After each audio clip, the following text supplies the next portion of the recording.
Dr. G, let's talk a little bit about the State of the Union. And why don't we start? We'll go big picture first, and then I'll ask you your area of expertise.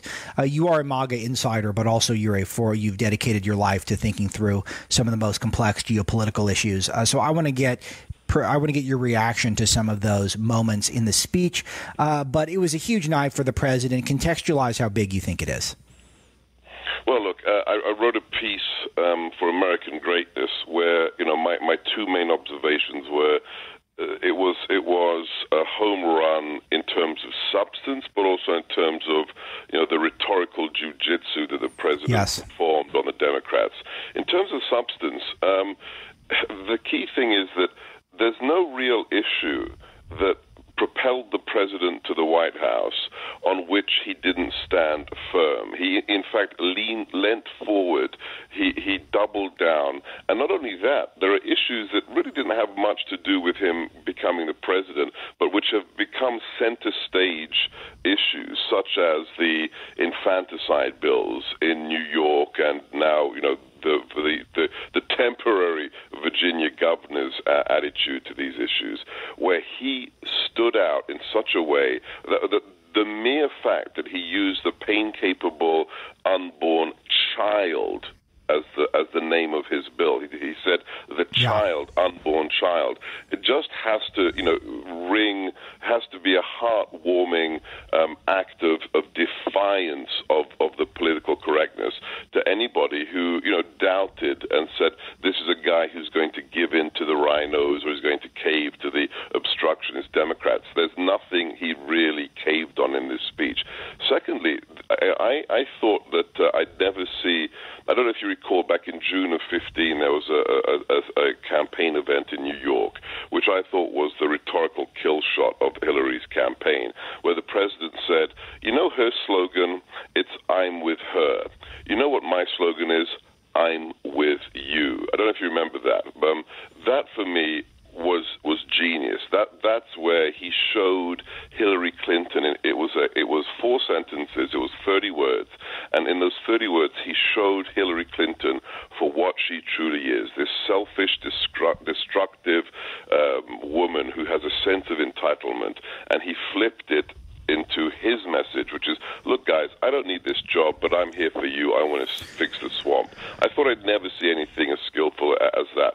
But when you get these arrogant, dressed in white, when you get the mean girl caucus of the Democrats to stand up, high-five, punch the air, and chant USA, USA, which is the Trump campaign slogan, it's just stunning, Alex.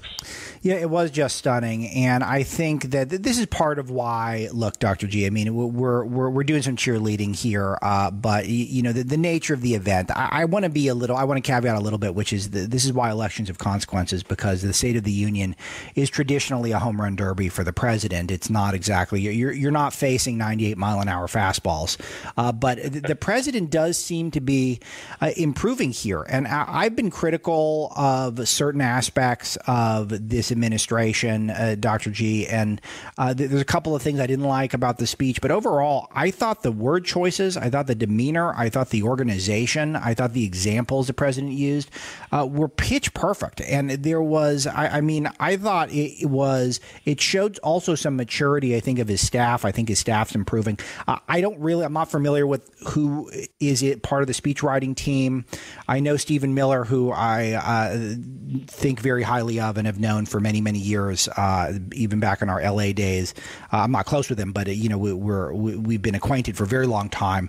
I know he's involved. Jared, who I don't agree with politically, I think on very much, I know is involved, but I don't really know who's doing it. But whoever's crafting it, hats off to them, because they crafted a masterful speech. But let's talk about some of the focus on. I want to go to abortion because you noted that, but I want to go to socialism, making socialism the focus. It's such a killer premise for this president, and making that the centerpiece right now, whereas the Democrats are owning socialism, the president's going to own the anti-socialist slice of the pie, which is a much bigger slice in America. Yeah, just, what it's like. You live in the political world.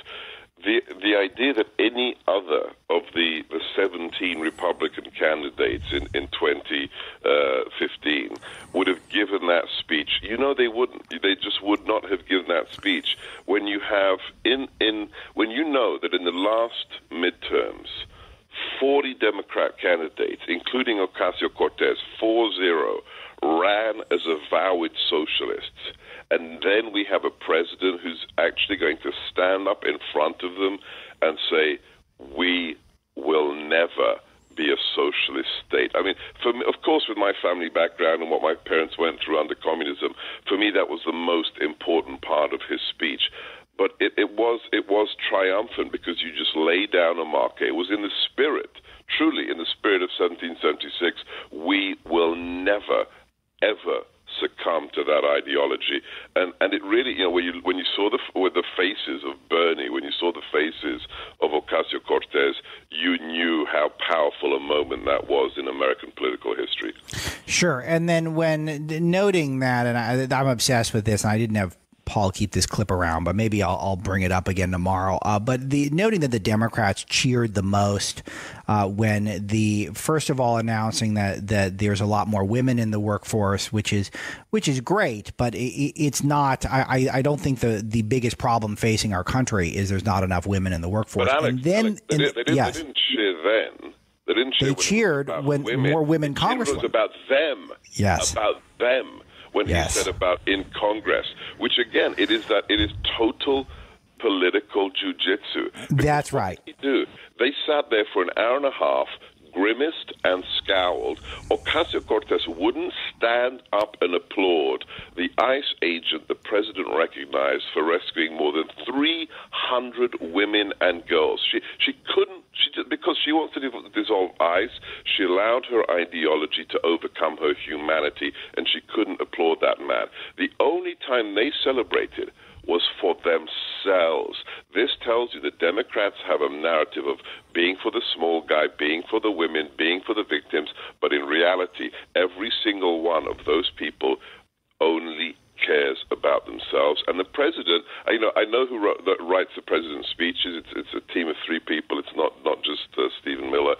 The person who said to the president, look, we're going to put this in here, and we're just going to bring them out from behind the curtain with this phrase. Right. The president, he had to agree to this. That was a very bold move, that we're going to celebrate the fairest sex, but when we talk about women in Congress, they are going to show themselves for who they are. The man behind the curtain will come out, and this is the ugly face of the Democrats. The only thing they will celebrate is themselves. It was marvelous. Yeah, that's right. It was a very childish moment by them. It was great. This is one where I don't always think the president's playing 3D chess. I know a lot of his most ardent supporters think there's always a 3D chess element to what he's doing. This is one this was clear, and he telegraphed that. He basically told them, "I'm playing 3D chess." Hang on, listen to this. I mean, it was fabulous. And they fell for it. They just fell right in the trap. Like the congratulating themselves as being the biggest applause of the night. It made them look so silly. This was not a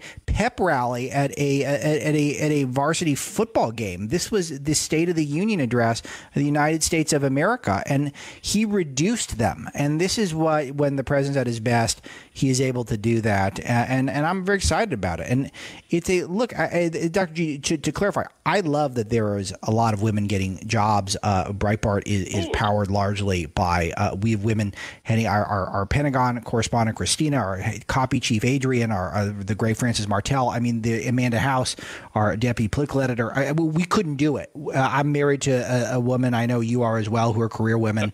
But this thing, though, that if women have enough careers, that all of a sudden we're just all going to be the country, all of our ills will be solved. That is not the number one problem also, facing. Alex, yeah. It's the type of woman. We celebrate women who are independent. And what did we see? Watch the footage again. When the president said something that was really great and every American should agree to it, they had to look at each other. They had to side. They had to decide, do we stand up for it now. I mean, you said it. They acted like a clique, like a gaggle of high school girls who are, can't think for themselves, have to look at each other to say, okay, do we stand up now or don't we? Right, That's right, not right. the women we celebrate. We don't celebrate mindless automaton lemmings. We celebrate independent women who know who they are. That is not what we saw amongst the white-clad mean girl caucus. Incredible, an instant classic. And Dr. G, please pass on my congratulations to any members of the speechwriting team. I was not, and I did not name check there because it was great. It was a highlight. It exceeded expectations, which always should be very high for the president. Right. This is a dunk contest. He's supposed to he's supposed to dress up in a funny outfit and jump on a trampoline and 360 windmill dunk. But he did that with 3 basketballs, and how you could do that holding 3 basketballs at the same time, I don't know. It's tough to do. Can I add one more observation? Yes, sir. There's what he did. He shot a volley, a fusillade over the bow of the DNC's institutionalized anti-Semitism when he celebrated not only the SWAT officer who had 12 surgeries when he went into the Tree of Life synagogue to save those American Jews celebrating their religion. Yeah. But when he celebrated the Holocaust survivor from the Dachau who was sitting next to the veteran sergeant who actually liberated him from the death camps. Yes. When he playfully like a conductor, conducted everybody in the room in singing happy birthday to that man on his 81st birthday, that American that was amazing. Jew. That was a message to the Democrats that you have accepted people like Ilhan Omar, you have accepted Rashida Tlaib, who are clearly anti-Semites, who talk about Israel as evil, as hypnotizing the West. It totally destroyed the narrative that they've tried to smear the president with, who said, we celebrate our Judeo-Christian heritage, we celebrate the Jews amongst us, and we celebrate the fact that Americans destroyed the anti-Semitic fascist regime of the Third Reich. That, again, was a pivotal moment in the speech. A good point. I'm glad you highlighted it. Dr. Sebastian Gorka is with me again. Dr. G, I love that the president became a champion for life officially. We knew he was kind of leaning towards a pro-life viewpoint, and the Democrats are making it very easy for him because them championing late-term abortion, it means some of the folks who we had a lot of people in this audience, I know, Dr. G, who are abortion anti-abortion absolutists. All abortions are evil and murder. There's other folks who are probably more nuanced on early trimester abortions, perhaps in the cases of rape, incest, and the mother's health, who would probably not like an extremist position. But I'll tell you one thing, where there is, I think, if you the public is going to be pretty unified, this late term, as I call it, 4th trimester, up to 40-week abortion or even beyond. And the president taking this to the Democrats was another masterful moment. Give us your thoughts on that. Again, you just have to recognize we owe his speechwriters, but also the man who delivered the words. Yes, of course. It wasn't mealy-mouthed. It wasn't safe. It was absolutely forceful. When you use phrases like the child ripped from the mother's womb, when you talk about, when you propose a bill in which you don't talk about pain-capable embryos, you talk about pain-capable children in the womb, right?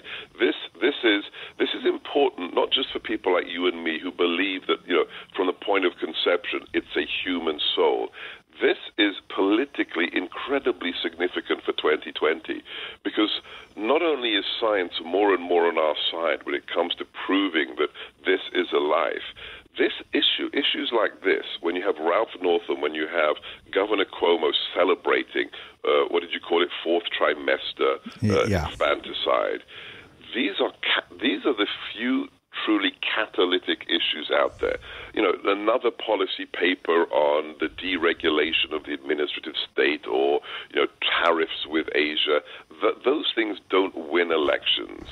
the people who are on the fence, the people who are not politically active, the millennials who are finding their own identity, these people can be triggered in a good way to vote in a certain direction when they hear somebody take such a moral stance on an issue that has bothered them and they realize that they've been on the wrong side for too long. I think this is not just something about objective truth and doing the right thing. I think this is massively consequential for domestic politics. Okay, so now finally I want to get around to some of the foreign policy stuff. I'm going to play some clips, Dr. G. I'm not going to say much. I just want to get your thoughts. Let's start with 10A on Afghanistan. 10A. Our brave troops have now been fighting in the Middle East for almost 19 years. In Afghanistan and Iraq, nearly 7,000 American heroes have given their lives. More than 52,000 Americans have been badly wounded. We have spent more than $7 trillion in fighting wars in the Middle East. As a candidate for president, I loudly pledged a new approach. Great nations do not fight endless wars. Your thoughts? What is there to disagree on? 19 years. He's a businessman, which means he understands one thing very well: cost benefit. Do you get a return on investment? And when you look at the 4,000 lives of $7 trillion, and you look at the region today, 19 years later, and you just scratch your head. I saw this when I worked for the man in the White House. The important thing about Donald Trump is there are no sacred cows. Just because we've been somewhere militarily for a decade or 15 years or 17 years doesn't mean we should stay there. And from the very beginning, he's wanted to pull our guys back, pull our troops back, and now he's signaling it's time. He's signaling to all his people, his cabinet, his heads of the military you saw in the front row, that this is time for us to leave, and that's a good thing. All right, how about 10C, Mr. Paul? My administration has acted decisively to confront the world's leading state sponsor of terror, the radical regime in Iran. It is a radical regime. They do bad, bad things. To ensure this corrupt dictatorship never acquires nuclear weapons, I withdrew the United States from the disastrous Iran nuclear deal. Yeah, good victory lap there. I'm glad he included it, though. We can't forget about Iran just because the president's been, I think, fairly effective in keeping them pretty neutral. It doesn't mean they're not a threat. They're a major threat. They're hell-bent on wiping Israel from the map. Dr. G, expand on this. Yeah, I was part of the conversations in the Oval Office on the multiple days when he wished to pull us out. He had key members who are no longer in the administration who wanted to keep us in the JCPOA Iran deal. Steve Bannon and myself were on the other side. And finally, he did what had to be done. But to quote, Elie Wiesel, the great lesson of the Holocaust is when a group of people repeatedly call for your destruction, sooner or later you should take them seriously. That can be transplanted to today and to Iran. This is a regime that is evil. It is the largest state sponsor of terrorism. It is a threat not only to us, but also to our friends and allies in the region. The president knows exactly what he's doing, and Iran is suffering as a consequence. The regime is feeling the heat, and that is something that all Americans should welcome. Let's play 10D, Mr. Paul. If I had not been elected President of the United States, we would right now, in my opinion, be in a major war with North Korea.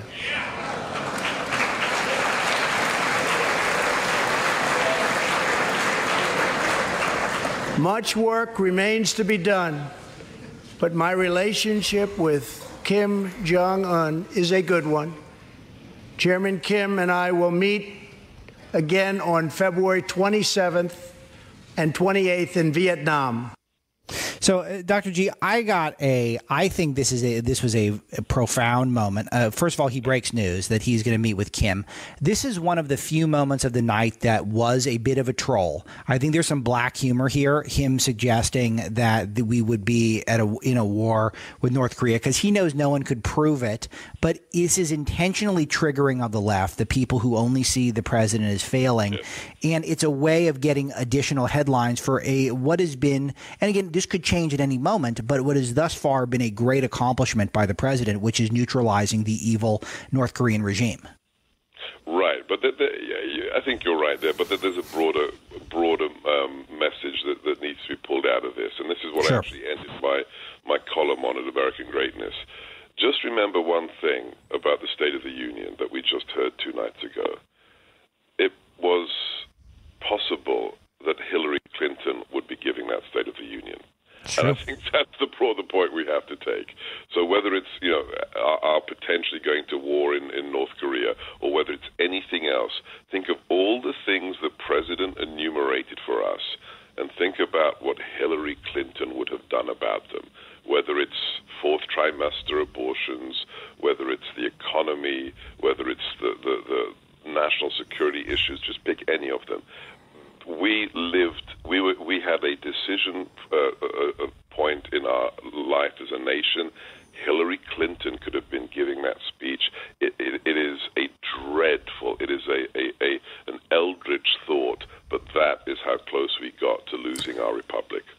Yes, and it is a thought that I'm glad you keep reminding us of that, Dr. G, because it does make me happy to know that even whatever issues you might have, that is the most important one overall. Elections matter. Dr. Gorka, pick up Why We Fight anywhere books are sold, audiobooks as well. He's got his show America First with Dr. Sebastian Gorka. Dr. G, what are the times again if you want to catch the show live?